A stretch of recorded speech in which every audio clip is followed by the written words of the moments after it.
In section 2-4, we are talking about graphs, and particularly we are focusing on graphs that enlighten and graphs that deceive. So our learning outcomes are, after completing this section, the student will be able to construct a frequency polygon, construct an ogive, construct a dot plot, a stem plot, a bar graph, a Pareto chart, a pie chart, a scatter plot, and a time series graph. The student will be able to recognize bad graphs such as ones with a non-zero axis and pictographs that are drawn out of proportion. So let's begin with a frequency polygon. And it turns out the new version of StatDisk can do this. But because I still don't have the new version of StatDisk, I'm going to go ahead and do it by hand just to show you how to go about this. And the information I'm using for this is actually the information from the lecture 2-1.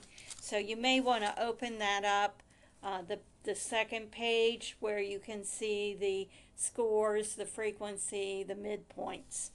And I actually will be using the midpoints in this graph.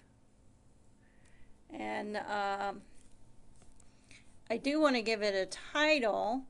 So let's see, get my pen working here.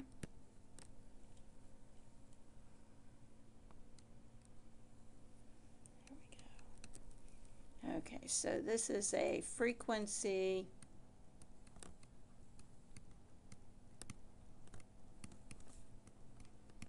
polygon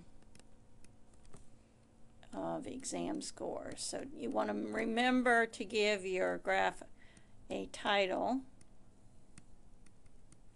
and your vertical column will be frequency again. Let's see, and our frequencies went from 1 to 9. Okay, so let's see if I can do it this way. 2, 3, 4, 5, 6, 7, 8, 9, 10. So that's all we need. Now, on a frequency polygon, what we use will be the midpoints of our classes. And again, I'm going to put a little zigzag in there to reference the fact that there is, we're not starting at 0. So I'm going to start with a midpoint of 62, just to mark that. And the next one will be 67. I'm going to try 3 this apart this time to see if I can. 72, 77. Okay, it looks like that box is a little bit bigger, but that's all right. 82, 87, and 92. Okay, and with the frequency polygon, what we do is we take the midpoint and we want to put the frequency.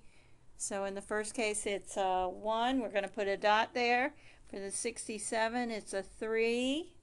For the third class, the 72 is also a 3.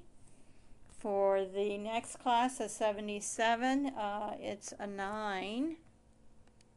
So we want to come up here. For the next class, we have an 8. Okay, so we're here. Last class is a 4. 3, 4. The final class is a 2. So 1, 2. Okay, and what we do with the frequency polygon is we connect the dots from left to right. And we always bring it back down to the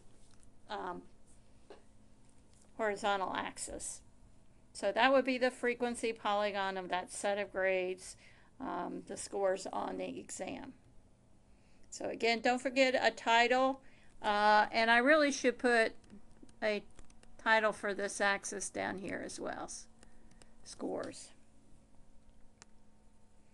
All All right, now the ogive is used when you want to depict graphically a cumulative frequency. And again, StatDisk will do this.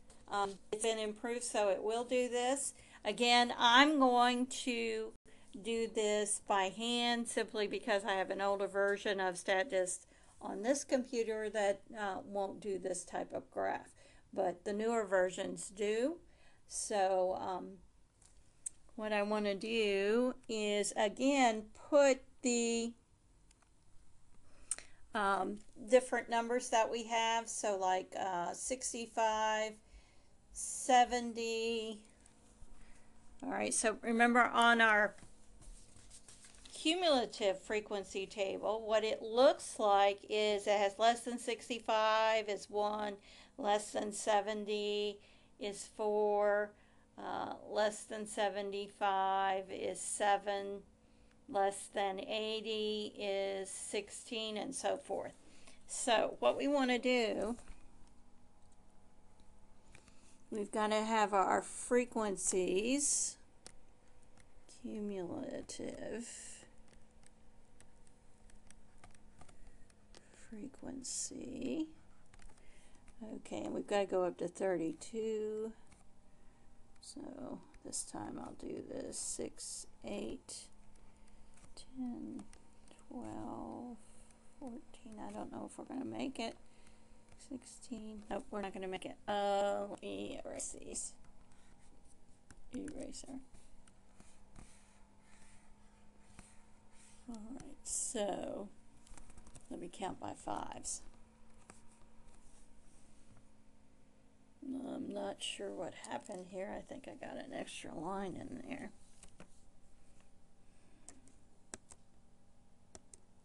Okay.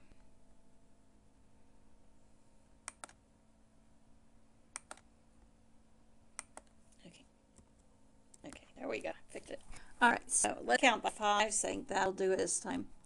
5, 10, 15, 20, 25, 30. Okay, so we want to put in our little zigzags, indicate where, so let's start at 60. I can do the 65, 70, 75, 80, 85, 90, 95. So our midpoints would be 62, 67, and I'm not hitting exactly in the middle, 72, 77, 82, 87, 92. Okay, so what we want to do on this graph is we want to keep the cumulative frequency. So less than 65, we're going to put that dot at 62. And that's going to be a 1. So that's going to be way down here. And actually to start with will be, again, starting below the line. Or right at the line, the horizontal axis. Okay, less than 70, we want that dot to go where 67 is. And that's, we have a cumulative frequency of 4. So I'll put a dot there. Less than 75, it's going to go, the dot's going to go at the 72. So that's going to be a 7. Right, less than 80, that's going to be, the dot is going to be at 77, so we want to go to 16. Okay, less than 85, our dot will be at 82, we're going to go to 24. Okay, something like this. Our next one, less than 90, Our dot will go at 87, and we want to go up to 28. And then our last dot will go at 92 and goes all the way up to 30. So our ogive increases until it reaches the total number of data values we have, which in this case is 30. And again, StatDisk will do this, so you may want to do that. Now, a dot plot, what you do is you plot the values along a scale. So, for example, and I'm not going to do all of these, if I were doing the grades, the lowest grade I believe was a 64. Okay, so I might start.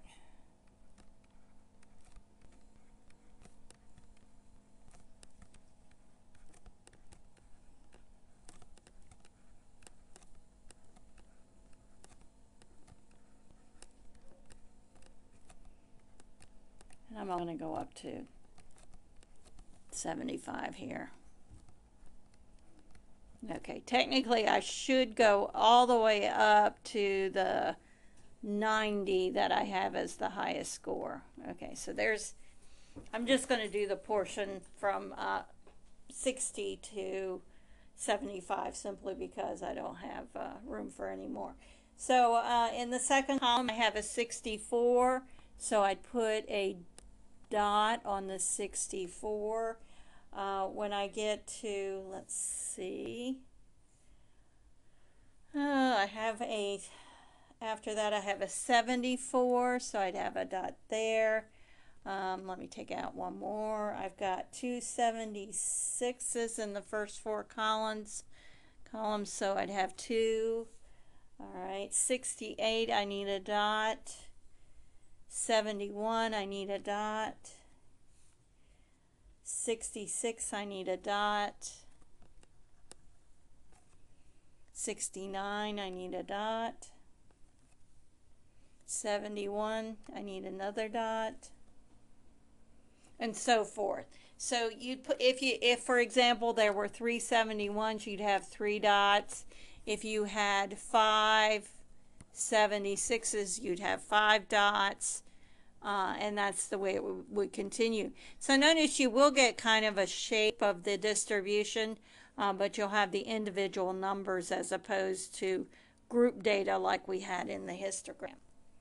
Now, a stem plot is where you set up. So again, I'm going to use those data values we've been working with. Your stem typically will be something like the tens and the hundreds position. So our stem would go over here, and then we'll have our leaves, which are typically represented